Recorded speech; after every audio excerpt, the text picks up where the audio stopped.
মাময়ী বাংশ জীবলোক জীবভূত সনাতন। আমাদের জীবনে তিনটি জিজ্ঞাসা বা প্রশ্ন আসা একান্ত অপরিহার্য। এই প্রশ্ন তিনটি সনাতন প্রশ্ন। সনাতন মানে চিরন্তন বা শাশ্বত। এই তিনটি জিজ্ঞাসা, এই তিনটি জিজ্ঞাসার যথাযথ মীমাংসা বা উত্তর যদি তত্ত্বজ্ঞ সদ্গুরু দ্বারা, মহতের কৃপার দ্বারা আপনার জীবনে সমাধান হয়, তবে আপনার জীবনের পরম চরম লক্ষ্যে আপনি পৌঁছাতে পারবেন। এই জন্ম মৃত্যু চক্র অভিশাপ হতে চিরদিন পরম মুক্তি পাবেন। এই জন্য এই তিনটি প্রশ্ন সনাতন প্রশ্ন। কে আমি, এবং আমার গতি কোন পথে, কোথায় যেতে চাই আমি, এবং এই জরা মৃত্যু দুঃখ আমার জীবনে কেন, কে আমি, কেন মরে যারে তাপত্রয়, কেন আমার জীবনে এই পুনঃ পুনঃ জন্ম মৃত্যু জরা ব্যাধি কর্মফল, আমার প্রকৃত মঙ্গল কিসে, কে আমি, জন্ম মৃত্যু জরা ব্যাধি এই তাপত্রয় কেন আমার জীবনে, আর আমার পরম মঙ্গল বা পরম কল্যাণ কিসে। এই তিনটি জিজ্ঞাসা কি আমাদের প্রত্যেকের জেগেছে? যদি জেগে থাকে, এই প্রশ্নের যথাযথ মীমাংসা কি আমাদের জীবনে এসেছে? মৌখিক নয়, বাস্তবিক অনুভূতির দ্বারা এই প্রশ্নের উত্তর কি আমরা নিজের জীবনে পেয়েছি? তবে আজ এই তিনটি প্রশ্নের উত্তর, এর যথাযথ মীমাংসা মহতের ভজন অনুভূতি সিদ্ধান্ত মঞ্জুষা দ্বারা আমরা জানতে চেষ্টা করব। এই প্রশ্ন প্রথমেই করেছিলেন রঘুপতি রামচন্দ্র। বনবাসে যাওয়ার প্রকল্পে তিনি ঋষি ভরদ্বাজের কাছে প্রশ্ন করেছিলেন, কোন পথে যাব? বনে চলেছেন তো ঋষি ভরদ্বাজের কাছে প্রশ্ন হচ্ছে, আমি কোন পথে যাব? আর বাল্মীকির কাছে জিজ্ঞাসা করেছিলেন, মহর্ষি বাল্মীকির কাছে, আমি এই বনের মধ্যে কোথায় অবস্থান করব, কোথায় থাকব? রঘুপতি রামচন্দ্রের এই প্রশ্ন বা আমাদের সনাতন গোস্বামীপাদের মহাপ্রভুর চরণে এই প্রশ্নের ত্রয়, এটি আজ আমাদের আলোচ্য বিষয়, সাক্ষাৎকারের বিষয়। ধ্যান দিয়ে শুনুন। কে আমি? সারা জীবন অন্যের পরিচয় নিয়ে গেলাম, কিন্তু নিজের কাছে আজও জিজ্ঞাসা আসেনি, আমি কে? দেখুন, আমি কে, এই প্রশ্নের উত্তর নিজের কাছে পুনঃ পুনঃ বারবার আমাদের রাখতে হবে। যে পরিচয়ে আমি পরিচিত হয়েছি, যে পরিচয় নিয়ে আমি পরিচিত, এই পরিচয় প্রকৃত পরিচয় নয়। তার কারণ, আপনি সকালে উঠে নিজের কাছে এই প্রশ্ন বারবার আনবেন। প্রতিদিন সকালে যারা অন্তর্মনা সাধক, তত্ত্বজ্ঞ সাধক, তত্ত্ব অনুসন্ধানী, তারা এটা করে থাকেন। প্রথমে বলি, আমি হাত না, আমি পদ না, আমি মস্তক না, আমি দেহ না।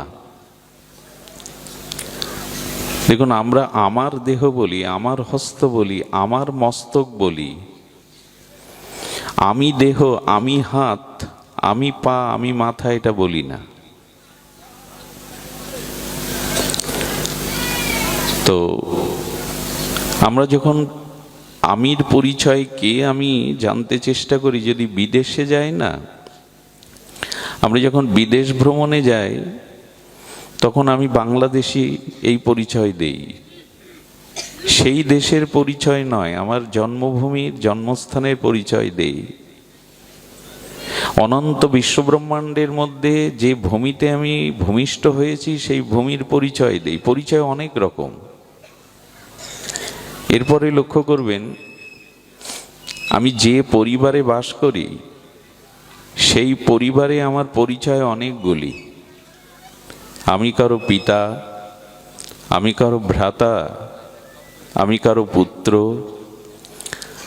আমি কারো স্বামী। কতগুলি পরিচয় হচ্ছে লক্ষ্য করুন। ব্যক্তি আমি, কিন্তু পরিবারে যখন আমার পরিচয় আসে, আমি কারো পুত্র, আমি কারো পিতা, আমি কারো স্বামী, আমি কারো ভ্রাতা, এই তো কতগুলি পরিচয় হয়ে গেল। আবার যখনই আপনি পরিচয় দেবেন সেই পরিচয়ের একটা ভার বা কর্তব্য আপনার উপরে বর্তাবে। খুব ধ্যান দিয়ে শুনুন, যখন বলবেন আমি পিতা, পিতার একটা কর্তব্য তখন ঘাড়ে আসছে না?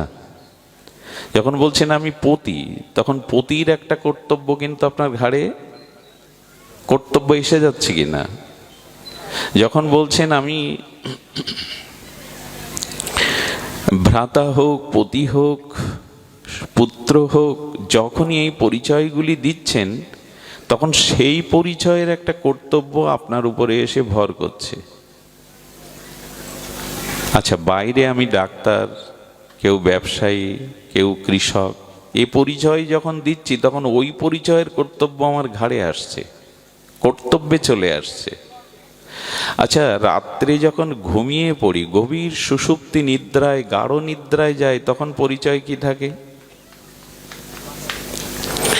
আমি যখন সুষুপ্তিতে গাঢ় নিদ্রায় নিদ্রাভিভূত হই তখন কোনো পরিচয় থাকে কি? আমি কারো পিতা, কারো মাতা, কোথায় আছি, কোন আমার দেশ। আমার মনে হয় কি জানেন, রাতে সুষুপ্তি নিদ্রার মধ্যে আমরা শান্তি পাই কেন জানেন? পরিচয়গুলো থাকে না বলে, কর্তব্যগুলো থাকে না বলে। পরিচয় থাকলে তো একটা কর্তব্য এসে ভর করে, ওই সময় পরিচয় ভুলে যায়। আর পরিচয় যেহেতু নেই, ওই জন্য কর্তব্যের বোঝা বা দায়িত্ব তখন কাঁধে নাই। এই জন্য রাতে নিদ্রাভিভূত সুষুপ্তি নিদ্রাতে আমাদের পরিচয় হারিয়ে ফেলি, নিজের সত্তাটা তখন আত্মার সাথে লীন হয়ে যায়। এই জন্য তখন সুষুপ্তিতে গাঢ় নিদ্রায় বড় সুখ হয়। ভালো সুখে ঘুমিয়েছিলাম এটা উঠে বলে। পরিচয় ছিল না, দায়িত্ব ছিল না। তো সারাদিন এই যে পরিচয়, এই পরিচয় কি আমার প্রকৃত পরিচয়? এইখানেই সমস্ত বৈদিক সনাতন শাস্ত্র বলেছে না, কে আমি? আমি হস্ত না, আমি পদ না, আমি দেহ নই। আর যে পরিচয় আছে সেখানেও তো অনেক পরিচয় হয়ে যাচ্ছে। আমি পিতা, আমি পুত্র, হ্যাঁ আমি কারো সন্তান, আমি কারো ভ্রাতা, অনেক পরিচয় হয়েছে। পরিচয় তো বহু না আমার।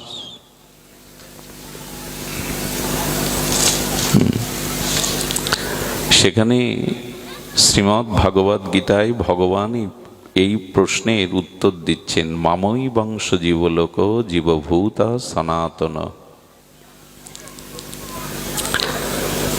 ঈশ্বর অংশ জীব অবিনাশী, চেতন অমল সহজ সুখ রাশি। তুলসীদাস গোস্বামী বলছেন, ঈশ্বর অংশ জীব অবিনাশী, চেতন অমল সহজ সুখ রাশি। রামচরিত মানসের প্রণেতা গোস্বামী তুলসীদাস বলছেন, ভগবান এখানে পরিচয় দিচ্ছেন মাময়ী অংশ, অর্থাৎ আমি শাশ্বত সনাতন ভগবানেরই, আর কারো নই। মেনে নেবেন আপনারা? ভগবান দাবি করছেন তুমি আমার সনাতনের অংশ, আমি অংশী, তুমি অংশ। একটি অগ্নিকুণ্ড থেকে যখন একটি অগ্নিকণা বাইরে বেরিয়ে আসে, ছিটকে চলে আসে, ওই অগ্নিকুণ্ড থেকে অগ্নির স্ফুলিঙ্গ যখন বাইরে আসে, সেটা ওই বৃহত্তম অগ্নিকুণ্ডের একটি কণা মাত্র, সেটিও আগুন। তেমন ভগবান হলো অংশী, আর আমি তার অংশ, আমি ভগবানেরই। এটাই আমাদের শাশ্বত পরিচয়। আচ্ছা, আমি এই জন্মে যাদের পিতা মাতা পুত্র ভ্রাতা যে পরিচয়ে পরিচিত, ডাক্তার মাস্টার, গত জন্মে এই পরিচয় ছিল তো আমার? কথা বলুন, আগামী জন্মে এই পরিচয় থাকবে তো? এটি কি স্থায়ী শাশ্বত পরিচয় আমার?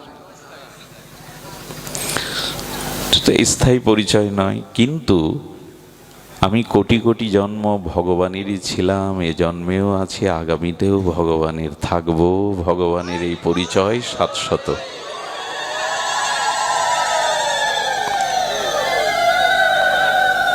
এটা ভুলে গেছি আমরা, যে শাশ্বত পরিচয় আমি ভগবানেরই। সেটি দেখুন, অর্জুন প্রশ্ন করে বসছেন গীতাকার অখণ্ড অদ্বয় ভগবান শ্রীকৃষ্ণের কাছে। ভগবান বলছেন, অর্জুন, তোমাকে এই যে দিব্য জ্ঞান আমি প্রদান করছি, এই জ্ঞান আজকের নয়, অনাদি শাশ্বত অব্যয় চিরন্তন জ্ঞান। পরম্পরায় সেটি বিস্মৃতি হয়ে গেছে। এই জ্ঞান আমি প্রথমে সূর্যকে দিয়েছিলাম, বিবস্বান মনুকে। এই জ্ঞান আমি সূর্যকে দিয়েছিলাম, পরম্পরা ধারায় মনুকে দিয়েছিলাম। এবার যখন বলছেন, অর্জুন হেসে বলছেন, প্রভু, তোমার জন্ম, তোমার আবির্ভাব তো সেদিন। তুমি কি সূর্যের থেকেও বড়, যে এই জ্ঞান সূর্যকে প্রথমে দিয়েছিলে? অর্জুনও ভগবানের পরিচয় ঠিক ঠিক বুঝতে পাচ্ছেন না। বলেন, সূর্যের জন্ম তো সৃষ্টির আদিতে, তুমি জন্মেছ তো দাপরে। তুমি সূর্যকে এই প্রজ্ঞা, এই জ্ঞান দান করেছিলে, শাশ্বত জ্ঞান। তাহলে কি তোমার জন্মের সাথে সূর্যের জন্মের ব্যবধান তো বহু। ভগবান তখন হেসে বলেছিলেন, বহুমেবে ব্যতীতানি জন্মানি তাবর্জুন। কথাটি খুব ধ্যান দেওয়া দরকার। অর্জুন, তোমার আমার বহুবার এ জগতে আসা যাওয়া হয়ে গেছে। তুমি বহুবার এসেছো, আমিও এসেছি, কিন্তু তোমার সে স্মৃতি নাই। কিন্তু আমার স্মৃতি আছে, আমি জানি যে তুমি বহুবার এসেছো, আমরা অনেকবার এসেছি। ওই শশ জন্মে আমাদের স্ত্রী পুত্র পরিবেশ পরিচয় ছিল, সেগুলি আজ নাই। আর একটা কথা বলি, এই পরিচয়টা ভুলে গেছি, কিন্তু আমি ভগবানের এই পরিচয় ভুললেই কিন্তু অভিশাপ এসে দেখা দেবে। দিয়েছেও তো তাই। এই পুনঃ পুনঃ জন্ম মৃত্যু জরাব্যাধি ভোগের কারণ আমার মূল পরিচয় আমি ভুলে গেছি। আচ্ছা, মৃত্যু আমাদের ভুলিয়ে দেয় পূর্ব পরিচয়, এটাই তো। মৃত্যু শব্দের অর্থ করেছেন গোস্বামী, খুব অদ্ভুত। রূপ গোস্বামী মৃত্যু শব্দের অর্থ করেছে মৃত্যুর অত্যন্ত বিস্মৃতি। তার মানে পূর্বজন্মের যা কিছু স্মৃতি, সব কিছু ভুলে যাওয়ার নাম হলো মৃত্যু। অতীতে যা কিছু ছিল পরিচয়, আমার যা কিছু ঘটনা, দুর্ঘটনা, সেই অতীতের সমস্ত স্মৃতি অত্যন্ত বিস্মৃতির নাম হলো মৃত্যু। যা সব ভুলে গেছি। আমার মনে হয় এটা ভগবানের করুণার দান। আমরা যদি পূর্বজন্মের স্মৃতি মনে থাকতো, আমাদের দিন রাত ছটপট করতে হতো, বাঁচতে পারতাম না। ভগবান কত করুণাময়, মৃত্যুটা রেখেছিলেন মাঝখানে, এই জন্য বাঁচা। তাহলে আপনি যদি পূর্ব শতকোটি জন্মের স্মৃতি বুকে নিয়ে থাকতো না, আপনি দম ফেলতে পারতেন না, ছটপট করতেন। বর্তমান এই জন্মে আমার কত শত্রু, আর যদি অতীত জন্মের শত্রুর কথা মনে থাকতো, আপনি নিঃশ্বাস নিতে পারতেন না। ভগবানের খুব করুণা যে মাঝখানে মৃত্যুটা দিয়ে সব ভুলিয়ে দিয়েছে। না হলে আমরা যন্ত্রণায় কাতর হয়ে যেতাম, পাপগুলো মনে করতাম, শত্রুদের কথা চিন্তা করতো। পাপও আছে, শত্রুও আছে, জীবনে কত অন্যায় কর্ম আছে, এগুলো স্মরণ থাকলে না আপনি যন্ত্রণায় কাতরাতেন, করুণাময় ভগবান মাঝখানে মৃত্যুটা দিয়ে সেটা ভুলিয়ে দিয়েছে। আরও একটা ক্ষতি হয়ে যেত কি জানেন, দিল্লিতে এক ভদ্রলোক খুব ধনী শেঠ, কিন্তু তার কিশোর পুত্রের এমন একটা মরণ ব্যাধি এলো, কোটি কোটি টাকা তিনি ব্যয় করলেন চিকিৎসায়, কিন্তু সন্তানটি সরে গেল, মরে গেল। যাওয়ার আগে কি বলে গেল জানেন? পিতা, আপনি এত ধন সম্পত্তির মালিক ছিলেন, কিন্তু আমার জন্য সর্বশান্ত হলেন, তার কারণ জানুন। আমার পূর্বজন্মের স্মৃতি মনে আছে, আপনি আমার কাছ থেকে ধার নিয়ে সেটা পরিশোধ করেননি, তাই পুত্র হয়ে আপনার সেই অর্থটা নষ্ট করবার জন্য পুত্ররূপে ঘরে এসেছি। এগুলো সহ্য করতে পারতেন না যদি পূর্বজন্মের স্মৃতি ভগবান আপনাকে রেখে দিত। তিনি করুণাময় তো, অপার করুণা তো তার, এই জন্য মৃত্যুটা মাঝখানে দিয়েছে বলে বাঁচা। তো আমাদের এমন পরিচয়, কোটি কোটি জন্মে পুনঃ পুনঃ জন্ম মৃত্যু এসেছি, সেসব পরিচয় মুছে গেছে বিস্মৃতির কবলে। সেগুলো স্মৃতিতে নাই। বহুমেব ব্যতীতানি জন্মানি তাবর্জুন, তোমার বহুবার জন্ম হয়েছে তুমি জানো না, আমি জানি। সূর্যের বহু পূর্বে আমি স্বয়ম্ভু, আমি স্বয়ং। এজন্য আমাদের এই যে পরিচয়, যে পরিচয়ে আমরা পরিচিত। আচ্ছা দেখবেন, আমাদের আইডি কার্ড, জাতীয় পরিচয়পত্র, এখানে আমি যদি সাতক্ষীরা জেলার লোক হই, ওখানে জেলা সাতক্ষীরা, উপজেলা আছে। আপনি তারাশিতে আছেন, এখানে আপনার জেলা গোপালগঞ্জ ইত্যাদি লেখা থাকে, কিন্তু ওইখানে একটা পরিচয় সবার এক থাকে, আমরা বাংলাদেশি। থাকে কি না? জেলা আলাদা থাকতে পারে, নাম আলাদা থাকতে পারে, ঠিকানা আলাদা থাকতে পারে, কিন্তু সব জাতীয় পরিচয়পত্রে একটা জায়গায় সবার মিল আছে, আমরা সকলে বাংলাদেশি। তেমনি বলতে হয় শত কোটি পরিচয় নিয়েছি, এটা মূল পরিচয় নয়। মূল পরিচয় আমি ভগবানেরই, আর কারো নয়। দেখুন, কোন যাত্রা মঞ্চে যদি হরিশ্চন্দ্রের রোল করে কেউ, তো অনেক সাধারণ গ্রাম্য লোক ওই যাত্রা দেখতে আসে। একবার উড়িষ্যায় এরকম একটা যাত্রা হয়, একজন সাধারণ অজ্ঞ গ্রাম্য সরল মূর্খ লোক যাত্রা শুনতে এসেছে, দেখছে হরিশ্চন্দ্র সব দান করছে, রাজ্য দান করছে, সবকিছু। উনি পরের দিন, যাত্রা ভঙ্গের পরের দিন খুঁজতে খুঁজতে যিনি হরিশ্চন্দ্রের রোল করেছেন ওনার বাড়ি গেছে। তো সন্ধান নিতে নিতে ওনার বাড়ি গিয়ে ওনাকেই জিজ্ঞাসা করছেন, কালকে যিনি হরিশ্চন্দ্রর ভূমিকাতে ছিলেন, এটা কি হরিশ্চন্দ্রের তার বাড়ি? উনি নিজেই প্রশ্ন করছেন, কেন? তো হরিশ্চন্দ্র এত দাতা, এত দান করেছেন, তাই আমি তার কাছে এসেছি, আমি গরিব দুঃখী, আমারও যদি কিছু দান করেন। তখন উনি বলছেন, হরিশ্চন্দ্র কালকে এখানে ছিল, আজকে চলে গেছে। উনি বললেন, যদি পরিচয় দিতাম, তোর সরলতায় আমাকে ঘিরে ধরতো, আমায় কিছু দাও। এই যে পরিচয় আমরা সংসারে অভিনয় করছি, রঙিন রঙ্গমঞ্চে, সংসার রূপ মঞ্চে, এ পরিচয়ে থাকলে আপনি যন্ত্রণায় মরে যাবেন। এই পরিচয়টা ঘুচান, গিয়ে বলুন, প্রভু আমি তোমার। এ ভব রঙ্গমঞ্চে কেউ পিতার ভূমিকায়, কেউ মায়ের ভূমিকায়, কেউ স্ত্রীর ভূমিকায় অভিনয় করছি মাত্র, কর্তব্য করছি মাত্র, কিন্তু এরা আমার কেউ না। 50 বছর আগে এরা কেউ ছিল না, আগামী 50-60 বছর পরে এরা কেউ, কিন্তু ভগবান চিরদিনের, চিরন্তন, আমি তার থেকেই এসেছি, অন্য কোথা থেকে আসিনি। দেখুন, পিতামাতা আমার দেহ দিতে পারে, আত্মা দিতে পারে না। দেহ আত্মা সৃষ্টি করতে পারে না, আত্মাই দেহকে সৃষ্টি করে। খুব মূল্যবান কথা, নোট করে নিন হৃদয়ে। দেহ কখনো আত্মা সৃষ্টি করতে পারে না। আত্মা আছে তাই দেহের সৃষ্টি, আত্মাটা পিতামাতা দিতে পারে না, ডাক্তারও দিতে পারে না। আত্মা তো তিনি, সেই স্বয়ং সচ্চিদানন্দ বিভু, সচ্চিদানন্দ ভগবান পরমাত্মা, তিনি আত্মা রূপে এই দেহের মধ্যে কৃপা করে এসেছেন। এই জন্য আমি তার। এবং এই জড় দেহ, এই পিণ্ড, রক্ত মাংসের পিণ্ড, জড় দেহ, এগুলিও আমার নয় তো। যে পাঁচটা থেকে এই দেহকে প্রকৃতি রচনা করেছিল, মৃত্যুর সাথে সাথে ওই পাঁচটা ধার নিয়েছিলাম, আবার তাকে দিয়ে দিতে হয়। শেষ নিঃশ্বাস ত্যাগ মানে, শেষ নিঃশ্বাস ত্যাগ মানে তো মৃত্যু। অমুক শেষ নিঃশ্বাস ত্যাগ করেছেন, তার মানে বাতাসটা বাতাসে ছেড়ে দিলাম, অনন্ত ব্রহ্মাণ্ডের যে বায়ুতে ছেড়ে দিলাম।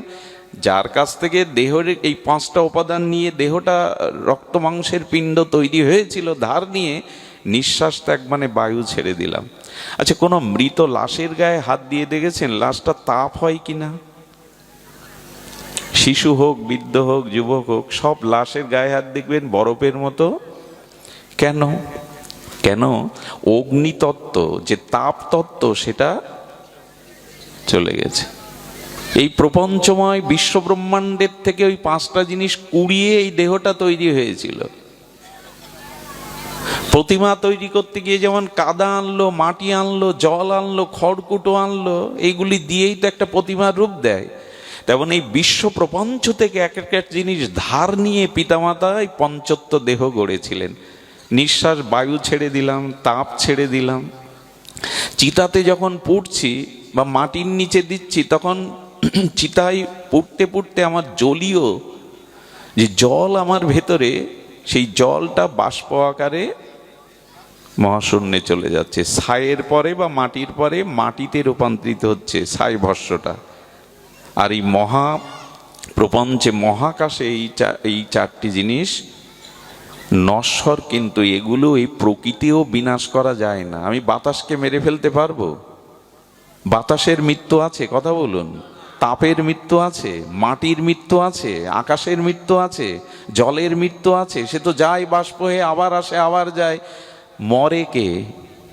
কেউ তো মরে না, রূপান্তর হয়। এগুলো জানলে শোক থাকে না, হাউমাউ করে চিৎকার করতে ইচ্ছা করে না। যখন জ্ঞানী এগুলো জানে আমার মৃত্যু নেই, আমি অজর, অমর, শাশ্বত, সনাতন, চিরন্তন। ভাবাবেগে চললে হবে না, এই তত্ত্বগুলো জানতে হবে যদি শোক থেকে দূরে থাকতে হয়। মৃত্যু ভয়ও আপনাকে ভীত করতে পারবে না, কারণ আপনার মৃত্যুই নেই। অবস্থার পরিবর্তন হচ্ছে, প্রেক্ষাপট পরিবর্তন হচ্ছে, নূতন নূতন পরিচয় আসছে, আমার মৃত্যু নেই। এই তত্ত্বগুলো সদ্গুরু, সৎশাস্ত্রের কাছ থেকে জানা প্রয়োজন। হই হুল্লোড় করে আবেগে চলে কিছু হবে না। এজন্য আমি শাশ্বত, সনাতন, চিরন্তন, অব্যয়, অজর। আমি ভগবানেরই, ভগবান আমার। যেদিন প্রকৃতভাবে অনুভূতির দ্বারা এই পরিচয়ে পরিচিত হতে পারবেন, সেদিনই আপনার প্রকৃত পরিচয় আপনি লাভ করবেন। আমরা বড় মায়াবদ্ধ ভুল করে বসেছি, আমি অমুক তমুক। এই জন্য মহাপ্রভু সনাতনের এই 700 সনাতন প্রশ্নের উত্তর দিচ্ছেন। কে আমি? মহাপ্রভু বললেন, জীব নিত্য কৃষ্ণ দাস। উপনিষদ বলছেন, হ্যাঁ, মামই বাংশ জীবলোক জীবভূত সনাতন। তুমি ভগবানেরই অংশ, তিনি অংশী, তুমি অংশ। এই পরিচয় মৌখিকভাবে বললে হবে না। এই পরিচয় আমাদের এই জন্য নিজের কাছে বারবার প্রশ্ন করতে হয়, নিজের কাছে বারবার জিজ্ঞাসা করতে হয়, কে আমি? পরম পুরুষ রামকৃষ্ণদেব একটি অপূর্ব সহজ দৃষ্টান্তের দ্বারা আমাদের জানিয়েছেন। আপনার বাড়ির কাজের যে মেয়েটা কাজ করে না, ও দেখবেন আপনার বিবাহতে, উৎসবে, বাড়ির কোনো আনন্দ অনুষ্ঠানে ও নূতন পোশাক পরে, সাজগোজ করে, হাসি ঠাট্টা আনন্দের ভেসে যায়। আবার আপনার গৃহে কোনো বিপদ এলে, মৃত্যু এলে, কোনো শোক তাপ এলে তার মুখ অন্ধকার হয়, সেও চোখে তার জল চলে আসে। কিন্তু ও যখন রাত্রে বিছানায় মাথায় বালিশটা দিয়ে একান্তভাবে আমি এদের কেউ না, আমার গ্রাম সেই দূর গায়ে, এরা আমার কেউ না। ঠাকুর বললেন সংসারে এভাবেই থাকো, এদের সাথে পরিচয় হয়েছে, এটা গত জন্মেও ছিল না, আগামীতেও থাকবে না। এইখানে তুমি কিছুদিনের জন্য ঋণ ছিলে এদের কাছে, সেই ঋণ পরিশোধ করতে কূপে এদের মধ্যে থাকো, তুমি এদের কেউ না। আর আমরা ভেবেছি আমাদের আর আমি আমি করতেই তো গেল, আমি অমুক আমি অমুক, এই পরিচয় করতে করতেই তো জীবন গেল। আস্ফলন করে কত বড়ি, চেনো আমাকে, আমি কে? এই জন্য 700 পরিচয় ভগবান জানিয়েছেন, তুমি আমার। পৃথিবীতে সব থেকে চিরন্তন সত্য কথা যখন ভগবান বলে তুমি আমার, এটাই সত্য। আর জীব জগতের যখন কেউ বলে তুমি আমার, আচ্ছা বলুন তো, আমার বস্তু তো আমার অধীন, এই করতালটা আমার বলছি, এটা আমার অধীন না?